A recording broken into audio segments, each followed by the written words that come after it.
Hello, everyone. Welcome to the Kevin Lee Show. Thank you for coming on. This is an 8-part series that I will be releasing every week on Monday at 5 p.m. Australian Eastern Standard Time.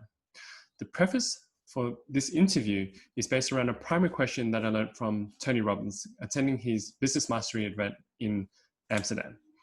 And it is based around, if your core business was completely disrupted tomorrow, what would you do? How would you pivot or innovate? And during this time of the recording, we're going through the COVID pandemic. And so I thought it was very fitting interviewing people from around the world in different industries to see how they've pivoted and innovated in their struggling industries. And so the idea is to inspire and encourage people who need it. And so I hope everyone can learn a few lessons from these experts. I hope you enjoy the show. Thank you. Today we have Stephanie Lentz. As a Seattle native, Stephanie has a deep appreciation for the natural beauty of the Pacific Northwest. With a background in teaching, she is passionate about educating the community on how to waste less and live more so that we can all improve the quality of our lives as we learn to walk more gently on the planet. Stephanie is motivated by her love for her family. Founding Scoop Marketplace is not only a way to create healthier food systems and heal the planet for her children, but also to show them that we are made to be a beneficial presence in the world, and we can do hard things. The tragic state of our planet may not be our fault, but it is our responsibility, and we all have enough good in us to do something about it. Her business, Scoop Marketplace, is a zero-waste grocery store in Seattle, Washington. They offer an efficient shopping experience with a variety of package-free groceries in one easy, accessible location. By sourcing products in bulk, they are limiting the need for disposable packaging and significantly reducing our environmental impact while saving customers time and money. Everyone, please help me welcome Stephanie Lentz. Hi, Stephanie. How are you today? I'm doing pretty well. How are you? I'm well, thank you. Thanks for coming onto the show. So the first question I'd like to ask is, can you give us an idea of what your business was and how is it working today at the moment? Yeah, absolutely. I own a business called Scoop Marketplace, and it is a zero-waste grocery store in Seattle, Washington, in the US. I'm not sure how specific I have to be.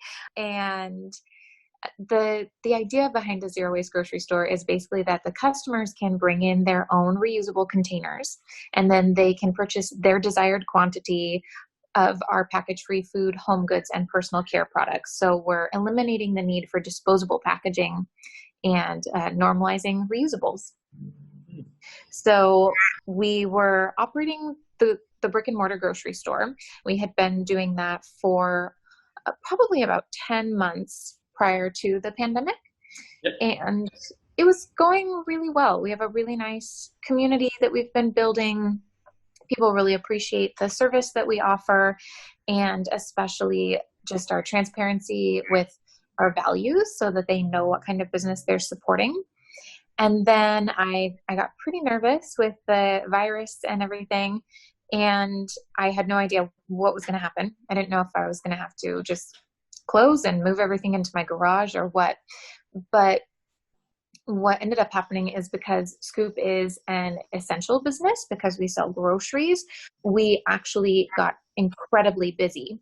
So there was an opportunity to serve our community in a way that we had never done before.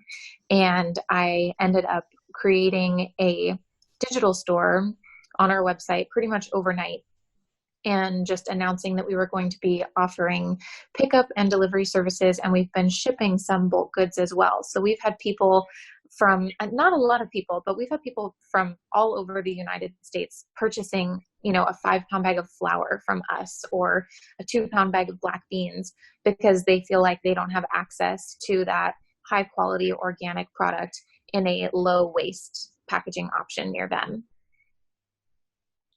So to recap, you've had a brick and mortar store and you started up as a zero waste, so reducing packaging, trying to make your stamp and help the environment, obviously. And then the pandemic hit and you launched a digital store. And from there, it started to go a bit crazy because people are needing essentials. We could see that happen around everywhere in the world. It's happening over here in Australia as well. Same time when people were having that scarcity mindset, they're running out and they're So over here was a lot more aggressive with the hoarding. I'm not sure what it was like over in the US at the time. Definitely. Everybody was rushing out to trying to grab their supplies, and because there was so much uncertainty, right? There's so much scarcity, and they were scared what was going to happen, and they're trying to do the best that they could to stock up. And so, Yeah. how did you find your business model working? Because your grocery store model is different to your standard supermarket, obviously. So if you could paint a bit more of a picture of how people would shop at your store, would you supply the packaging? How would that work? So we don't have any packaging at the shop. We do sell reusable containers. So if someone wants to buy a glass jar or maybe a metal tin in the shop, they can do that. But we really encourage people to use what they have, especially, I mean, when you think about the number of, pasta sauce jars that we put into the recycle bin, there are so many containers already in circulation that we want to encourage people to use those before they buy new ones. So our customers bring in their own clean, dry containers. And that was definitely a need at least in the zero waste community. We're still trying to normalize it to make it more mainstream. But in the zero waste community, it is hard to find places where you can go and you can take your own containers.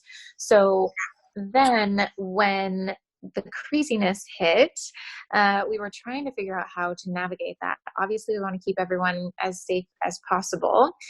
And at the same time, we don't necessarily want to throw our whole business model out the window and suddenly bring in disposable packaging. So what we've been doing is we've continued to allow people to bring their clean, reusable containers, and we do a lot of hand sanitizing, and we also sanitize all of the surfaces. So even the bulk containers, the big jars that we're touching, we sanitize the outsides of those, and we use a lot of utensils. So we're always using funnels. So the funnels act as a barrier between the customer's container and our product, and our scoops and our containers. So we use a new funnel every time. We have quite a few funnels in our rotation, and then we use new scoops for every product and of course for every customer. So there's very, very minimal risk of cross-contamination. And then the other thing that we started doing, and I was definitely resistant to this, I didn't want to use any kind of single-use packaging. I didn't want to use any kind of packaging that is, literally designed to be used one time and then thrown away, whether that's recycling or composting or actually throwing in the landfill. I just don't like the idea of using resources to make a thing that you only use one time. It seems absurd to me outside of maybe a medical setting. So I really struggled with that. But what I realized was that because people were staying home, they were getting groceries delivered from conventional supermarkets, and that came with a lot of plastic, much more plastic than they would have chosen if they were in the shop buying those groceries themselves.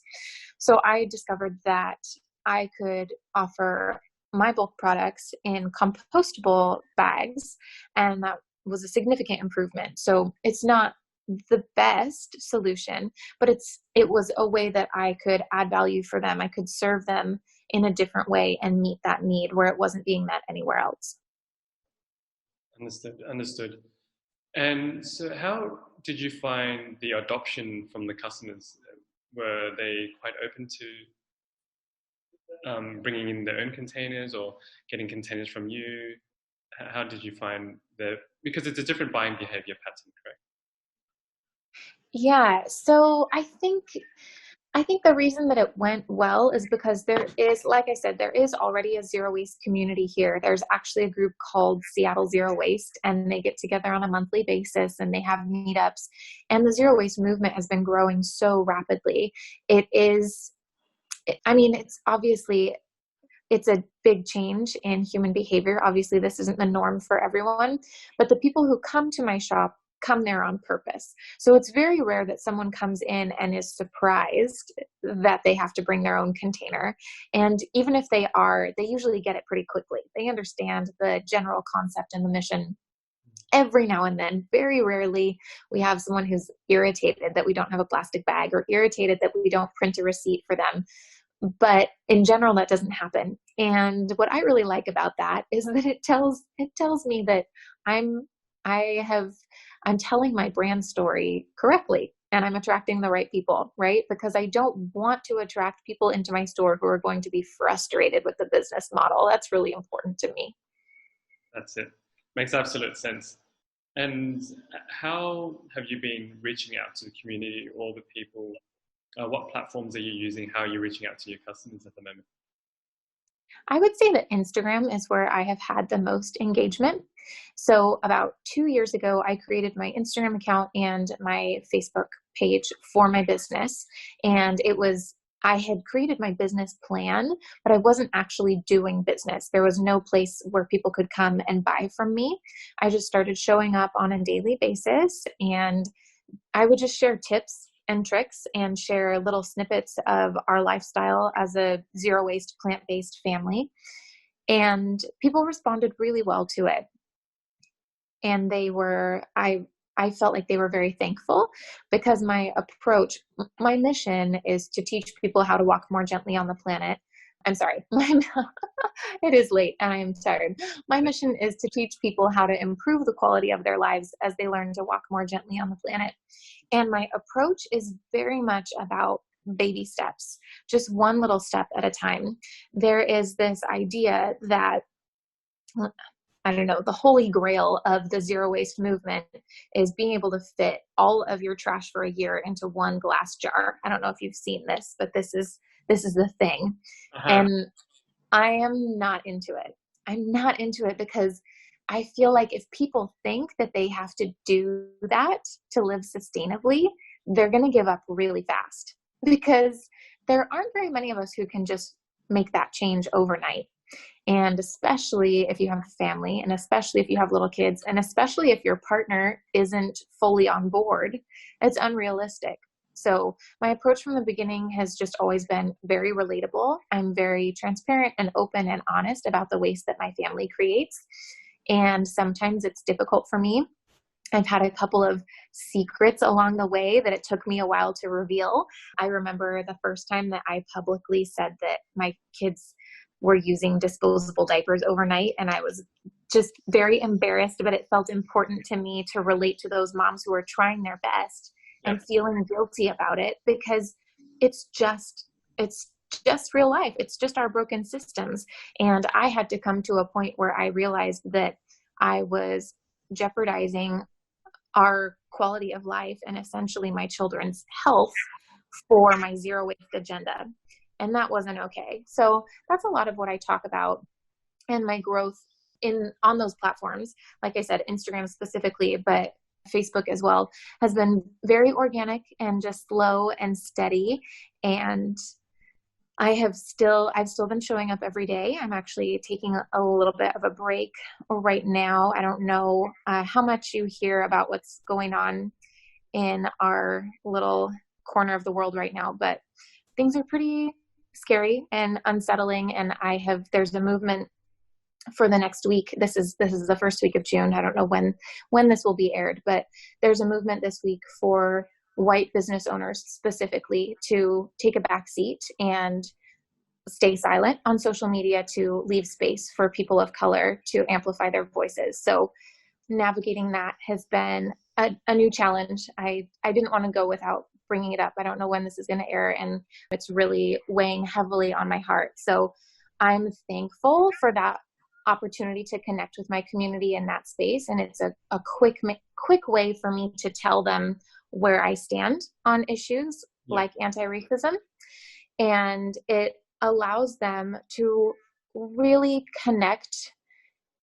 They know for sure if our values are aligned or not. They know what they're supporting when they come and shop at my business. So I'm incredibly thankful for the platform and for how easy it has been to find my people and connect with them on a daily basis.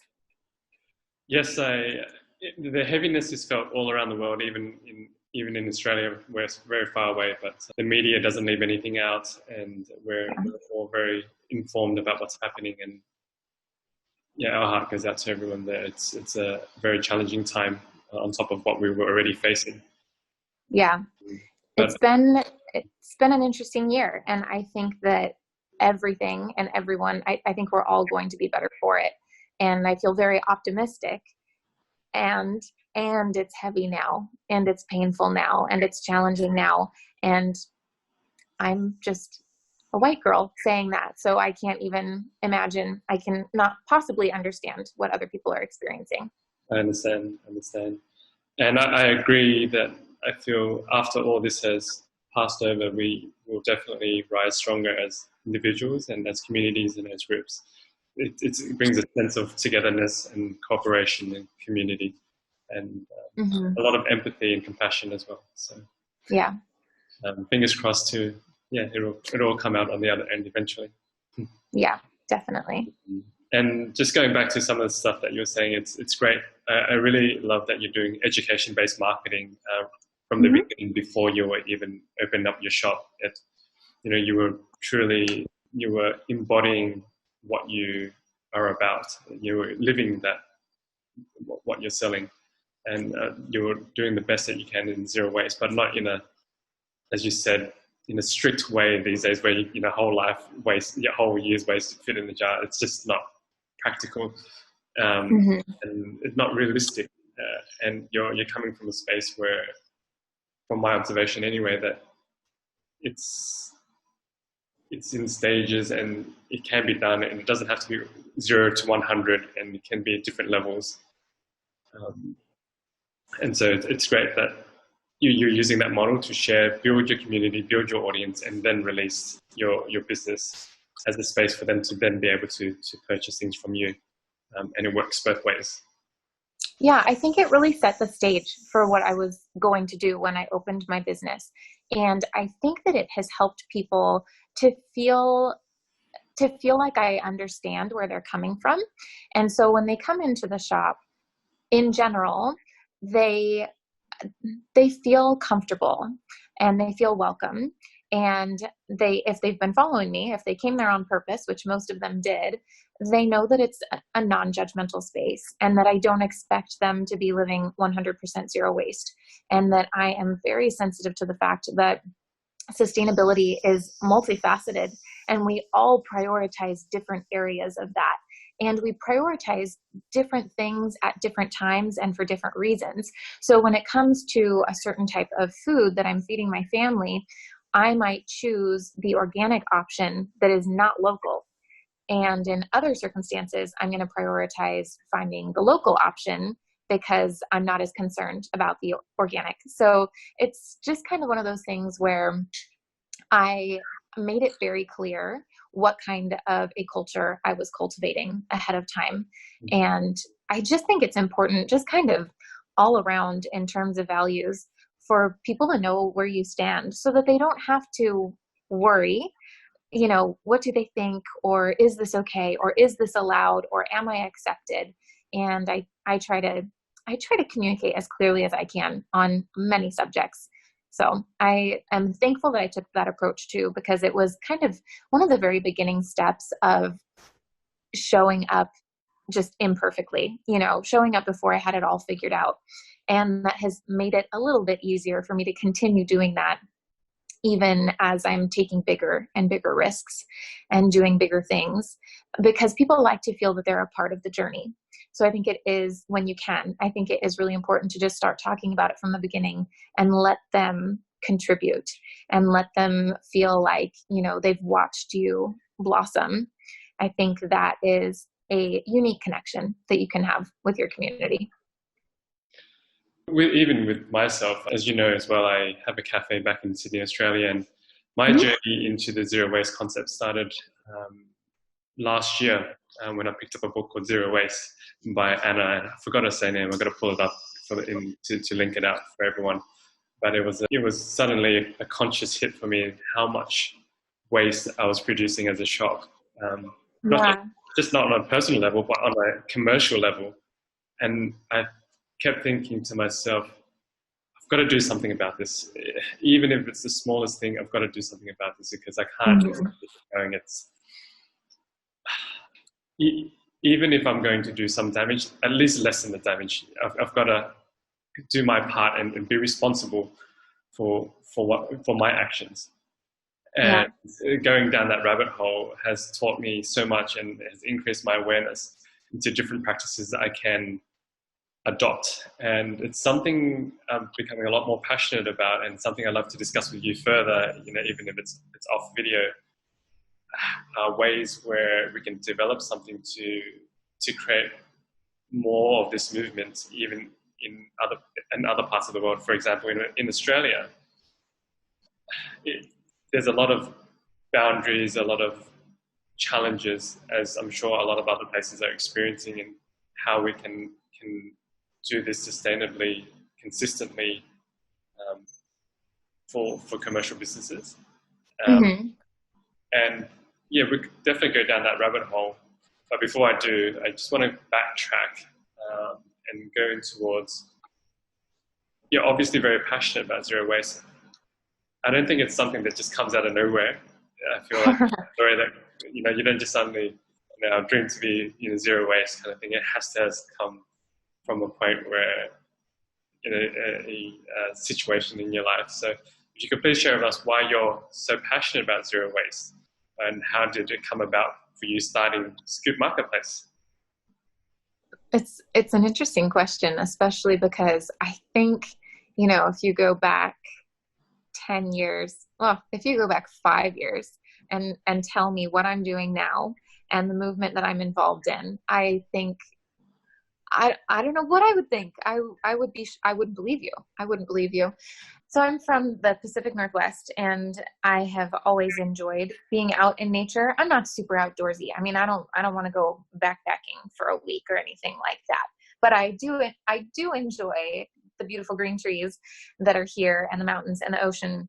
And I think I thought I lived a very environmentally friendly life. I've always known about recycling and try to make good choices and, things like that. But then I guess, well, we started watching documentaries on Netflix. We went through a period of unemployment when our son was brand new. So my husband and I were both unemployed, and our baby was keeping us up all night, and we just watched a lot of Netflix. And that's when we decided to switch to a plant-based diet, which I was very resistant to. Not very resistant, but I'm a baker, and butter is very important to me. And it took me a long time to find a suitable substitute. And actually, now that I've got my vegan butter, I would never go back. The butter I like is called Neo Goes, and it's just so incredible. As I mentioned, butter's important to me, so there you go. But when we switched to a plant-based diet, I started doing all this research about all of our food and where it was coming from. And what I learned was that even by purchasing food that's locally grown and organic, it doesn't mean that we're escaping the pollutants that are already in our water and in our air and just in our soil. Even if there aren't pesticides sprayed directly on these plants, the whole thing's already polluted, the whole planet. And that was terrifying. So the more that I learned about plastic pollution in the form of microplastics and then chemicals leaching from plastic packaging directly into our food, the more it just freaked me out. My eco-anxiety was just on high alert, and I didn't know how to solve the problem, but I knew that I could stop contributing to it. And so that was how we started in our house, was just figuring out how can we reduce our waste. And of course, I wanted to go extremely zero waste overnight. And my husband was like, you need to calm down. So I took it one step at a time. And we did significantly decrease the waste in our house.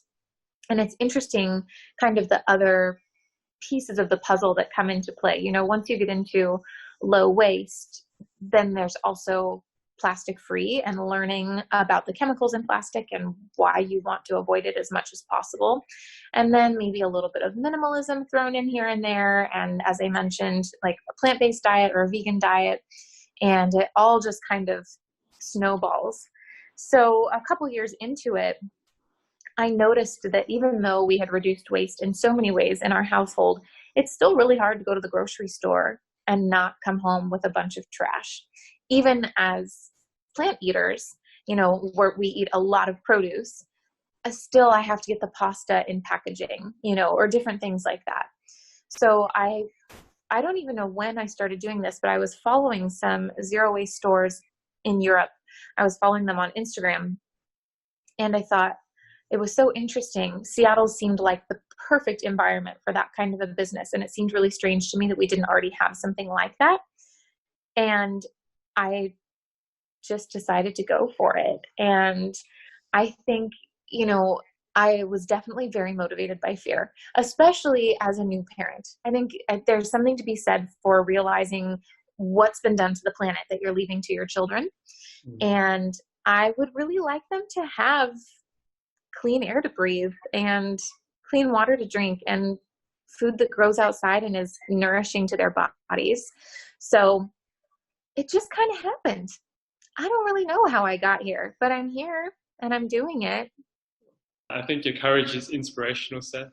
A lot of people, for them to go from something they believe in into an idea and then straight into an investment into a business is not an easy feat. Kudos to you for getting out there, doing what you believe in, and sharing what you do. It's Thank you. not an easy thing. I think that's for sure. And obviously, there's a lot happening, as we were talking about at the moment with COVID. Going into the future, how do you think it could change your industry? Or your thought on the future of your industry, even? From the beginning of the pandemic, I have felt very optimistic because I feel like, how could you go through something like this and not be desperate to find a way to make our planet a healthier place to live? So I do think that this whole experience is going to be eye-opening for many. And now, of course, that has expanded into an area of social justice that I wasn't expecting earlier in the year. And I think it's all good. I feel really weird saying that because it does not feel good, but I know we already talked about this, but I think that, this vision that I have of a sustainable future for all, of course, is completely intertwined with social justice. You can't have a sustainable future for all if it's only for some. And obviously that doesn't work. And I think this is such an incredible opportunity for people to really reevaluate pretty much everything about their lives, pretty much everything that they're doing, all of their habits, all of the, systemic beliefs that they don't even realize that they have. And it's, something that's as simple as, so during the pandemic, if people are trying to avoid the grocery store and they're trying to stay home and they don't want to go out, but then they run out of something that they rely on, they run out of a disposable product and they don't want to go get it. They don't want to go to the grocery store and be inconvenienced by that thing. And so all of a sudden they're seeking out the reusable alternative, and that's great. I'll take it. Like that's a win. That's awesome. And so I think people are realizing I think for the first time in a long time, disposables are less convenient. Actually, they're actually providing an inconvenience because you have to go get more. But if you just had the reusable one, you could just wash it and carry on with your life, So I think that is an interesting opportunity just to reconsider those behaviors. And I have a digital course. So I teach people how to open a zero waste store. So my digital course is called Zero to Zero Waste Hero, Your Roadmap to Opening a Zero Waste Store. And I have 9 students in my program right now. And I sincerely believe that this is the best time for them to be creating their business plans and taking the steps that they need to get those businesses set up. Because I think that as zero waste business owners, we are uniquely positioned to serve our communities in a whole new way and on a completely different level. I think that this industry, I think it's just going to take off. I think it's going to grow rapidly. And it's really impressive to me how many zero waste stores are opening in the US just this year. And it's a big step because last year there were only just a few of us. And I feel like I see a new one pop up on Instagram every day. And now that I get to lead some of these zero waste shop owners and teach them what I've learned and my experiences and the expensive mistakes that I can help them avoid, it's really, uh, it, I really do feel optimistic. I have so much hope. I really do. I think we have a very bright future ahead of us. I love the optimism, and I also think that it's a forced pause, right, for a lot of people, that you have to pause, sit, and reflect, and to see what your actions are about, your thoughts are about, what you're doing, and I also love that how you're like connecting your personal journey to what you're doing now is also it's almost very similar in a way, where now that you've created these courses to help educate people to become more aware and even start their own work in their own zero waste stores, it's like your journey from the beginning, how you're exposed to more documentaries and learning and books, and that education is what brought you awareness, and from that awareness brought you action. And you've walked that path to create your business, and now you're doing it successfully. And you have every right to share with people as well, hey, this is what I did. And, this is also my journey. It came from, education, awareness to action.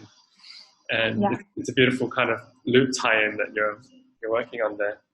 And I think it's a great time to also segue into what are some of your favorite mistakes or failures that you've had on this journey, and what did you learn from them?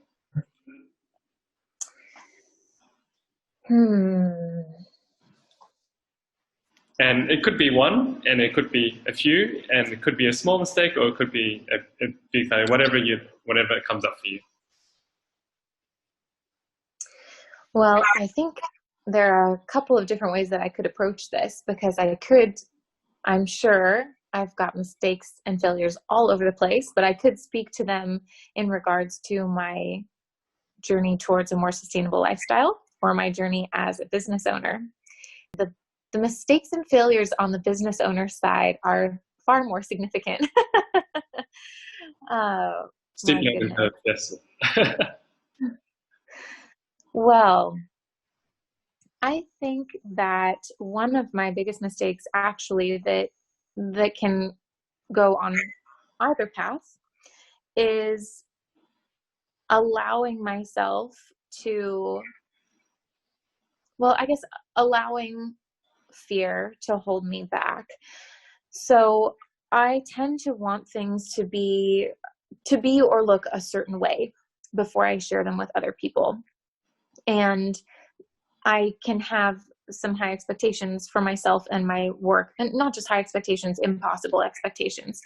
And I am definitely prone to, I just want to wait for the perfect circumstances, and I will prepare and procrastinate until the end of time. Nothing will ever get done. That's my natural tendency. And there are definitely instances where I've done that. Either I am, waiting to share something from a zero waste perspective until I feel like I've mastered it, or I'm waiting to launch a new service or product in my business until it's, just right. And then when I do come out and share that thing, or talk about it, or offer it, I end up having to do it imperfectly anyway. I end up having to take imperfect action, of course, because it can't be perfect. And I almost always wish I had done it sooner, because it's helpful to people and people find value in it. So for example, if I'm sharing something that I've struggled with on my zero waste journey, like when I shared about the diapers, other people needed to hear that. Other people needed to, let themselves off the hook for that same thing, and give themselves permission to make the decision that's best for their family, even if it doesn't feel like it's best for the planet in the moment. And I think that when we do allow ourselves to be held back by fear, we're withholding our greatest gifts from the people who need it most. And that can be a difficult thing to see. but I'm here to be a beneficial presence and to add value to my community.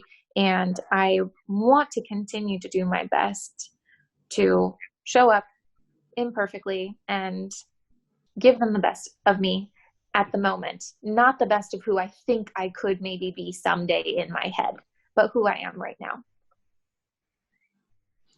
Well, I do agree with what you're saying. It's very, even personally as a business owner, there's that fear of, for myself in a similar case, what people would think of it, what people would think of me, and so that almost perfectionism sometimes becomes a long life procrastination, and Yeah. you don't end up doing it.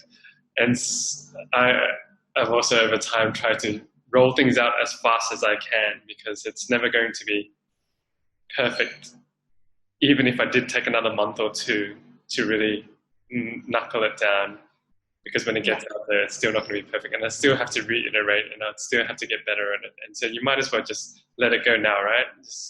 Yeah, exactly. And then improve upon it. And then the rest will be history, because the better product, service, or message will get out there eventually. But you kind of need to slowly build up the momentum versus get paralyzed in fear and not share. Mm-hmm. Yeah, I agree. And one of my favorite questions is, well, what daily tools or rituals do you have to improve your well-being or business? And this could be related to zero waste, and if it's not, that's okay too. Your call. I'm terrible about rituals. I love them. I love routines and I love structure, but I struggle to implement it in my life. Are you familiar with the Enneagram? Yes, I am. The What personality number diagram. what number are you? Oh, it's been a while, but I think it was achiever. Okay. And That does not surprise me. and I only remember the first three. Well, I did remember the first three. I'd have to pull it up somewhere. But yeah, I think it was like number wise, I remember along the lines of 1, 3, and something else. I can't remember. Yep, that sounds right to me. With what little I know, and many of the people in this space of the digital course knowledge business, there's a lot of threes in there, and I am a 9, which is highly unusual. I as an entrepreneur in general, so I'm a peacemaker.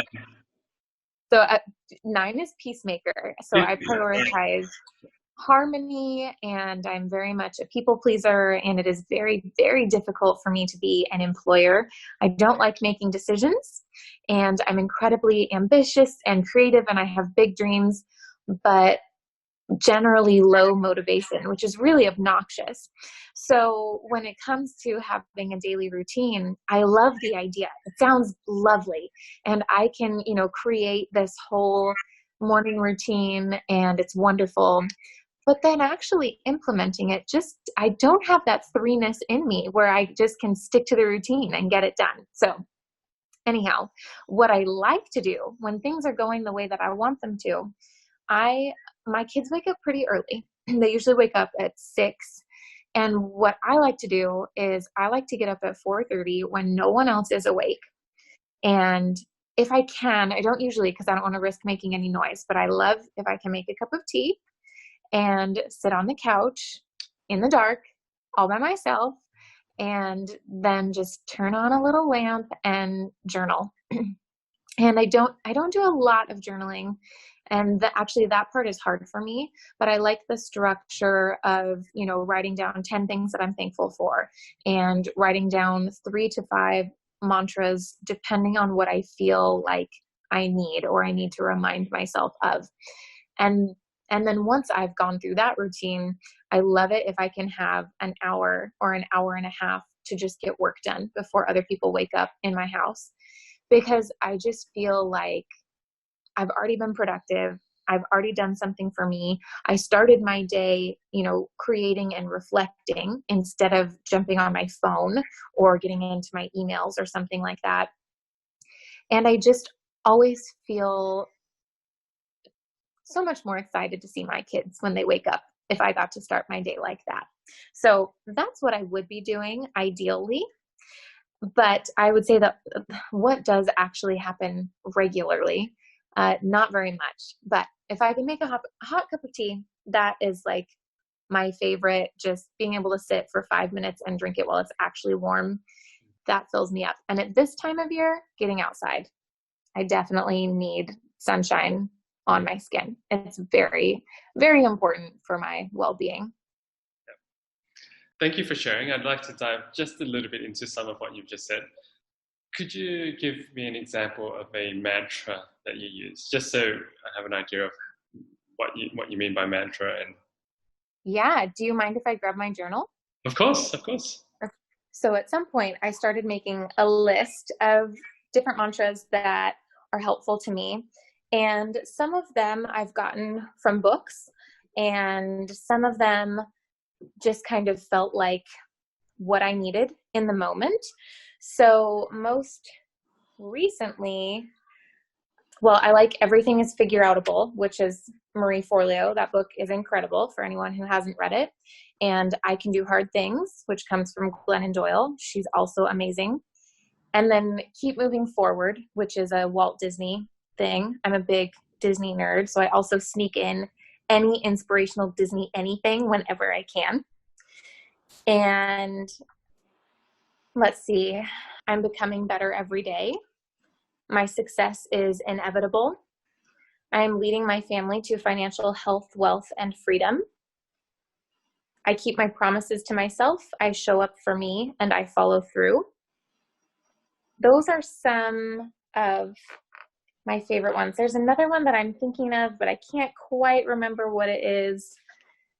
It's not coming to me, and I don't see it readily available, so I won't make you wait for it. But yeah, just just little things that, like I said, it kind of changes from day to day depending on what I feel like I need to hear. And then the other thing that I'm just starting to get better at is I tend to ask myself things like, I tend to plan for worst case scenarios. And I tend to say like, oh, well, what if this happens? And I've been learning to ask myself better questions, because your brain will look for evidence to support whatever you've already decided in your head. So if I've decided that something horrible is going to happen, then my brain just looks for things that make that feel more true. So starting to ask myself things like, what if everything turns out better than I could have ever planned?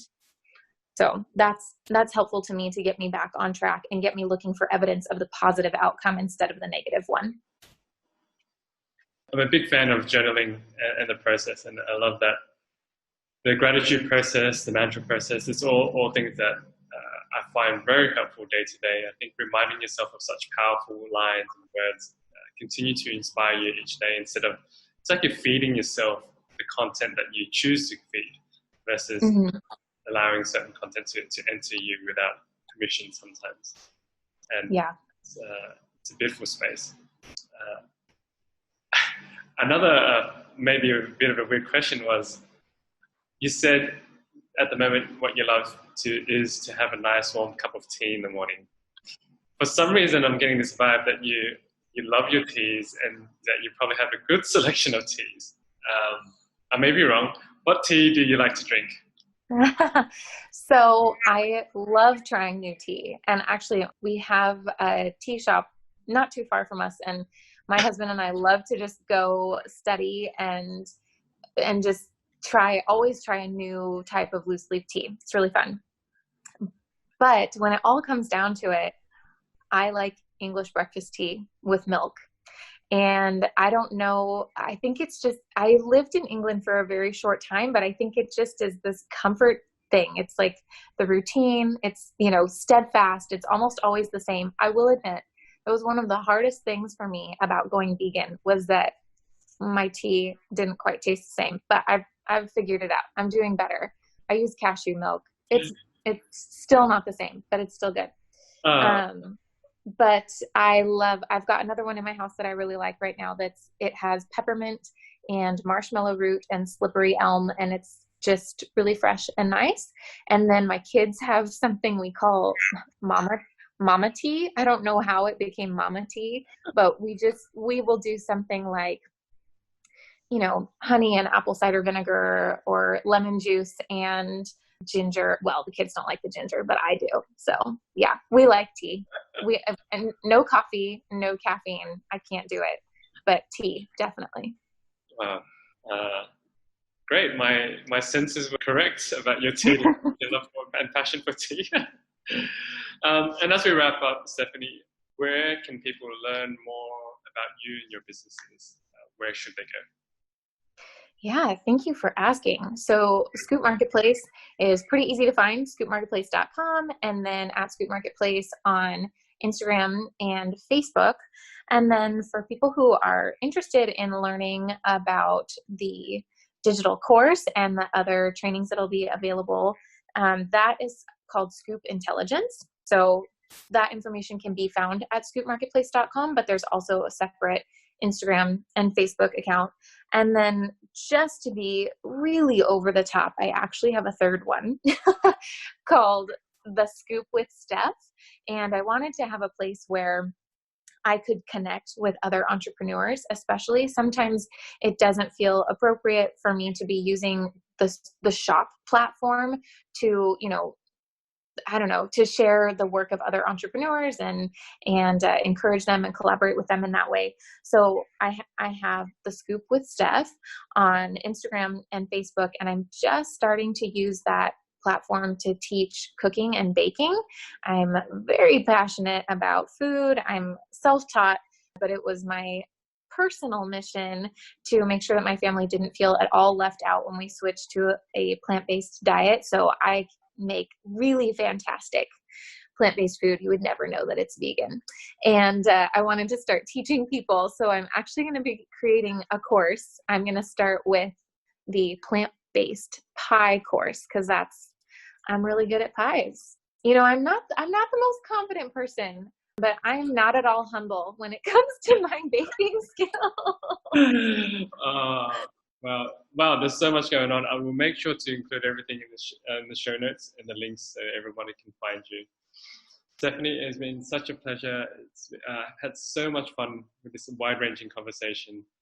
I love your courage. I love your enthusiasm, and Godspeed. Please keep going. Thank you so much for your time. Thank you. This was fantastic. I appreciate it. Thanks for tuning in, everyone. I hope you enjoyed the show. All the links to the show notes will be available at kevinleesocial.com, spelled KEVINLY.